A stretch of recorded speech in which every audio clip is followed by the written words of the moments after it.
Paulie and Lees-Galloway. Thank you very much, Mr Speaker. My colleague, Deputy Leader Annette King, reminded us that this national government is 7 years old, and it reminded me that it is in fact just a few months younger than my 7-year-old son. Now that boy, he's no angel, but I can tell you what, he's got more self-control, more maturity and more dignity than John Key and the entire National Front bench combined. But I want to say to the House, it doesn't matter how deplorable the Prime Minister's behaviour has been over the last few days. It doesn't matter how much he has brought this House into disrepute.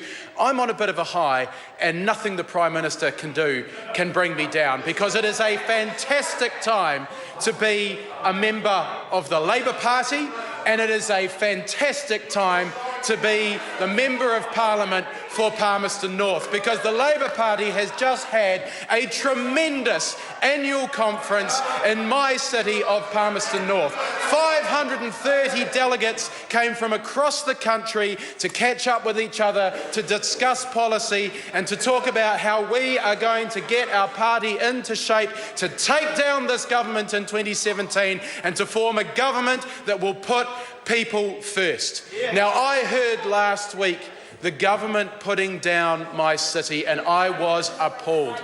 I thought that the National Party still believed that they could actually take the Palmerston North seat. It's all I've heard for the last 8 years, how they were going to take out Palmerston North. And you know what, Mr Speaker?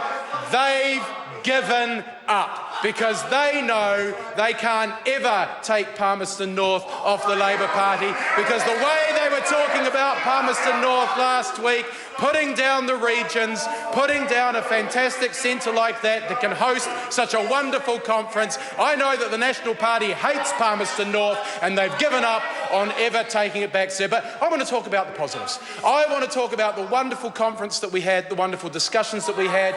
Delegates were walking down George Street enjoying the sunshine. They made the most of the cafes and restaurants and bars, and we had some fantastic speeches. We had some great speeches, not only from our leader Andrew Little, but from Annette King and from Grant Robertson as well, laying down how Labour will approach the economy, how Labour will approach the health system. And then we ended with that amazing tub-thumping speech from Andrew Little in the magnificent Regent on Broadway, with a full theatre, standing room only in the Regent on Broadway. Over 800 actually, Mrs King. That theatre seats well more than 800 people. It was a wonderful time, and it was a wonderful time to be in the Labour Party. And what Andrew Little said is that the Labour Party is putting a stake in the ground. We will not tolerate poverty in New Zealand in the 21st century. We will not tolerate poverty.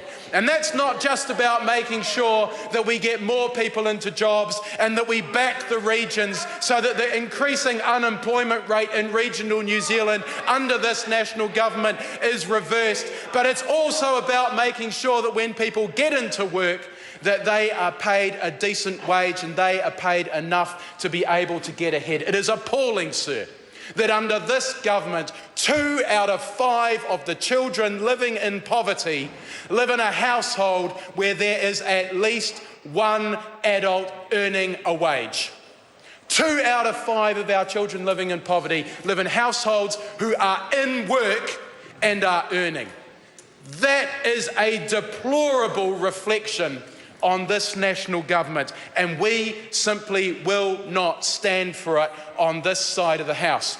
We believe that the way out of poverty should be through work. That's why we have a focus on creating jobs, on creating jobs, on creating jobs in the regions and across New Zealand, jobs that pay well. We are not satisfied when Ag Research cuts jobs in Palmerston North and in other parts of the country. We are not satisfied to see the regions on a steady decline as they have been since 2010 under this national government. And over the weekend, the Labour Party demonstrated unity unity and happiness and a sense of purpose heading towards 2017, because we are united in the belief that it is time for this 7-year-old childish government to go, and we will win in 2017.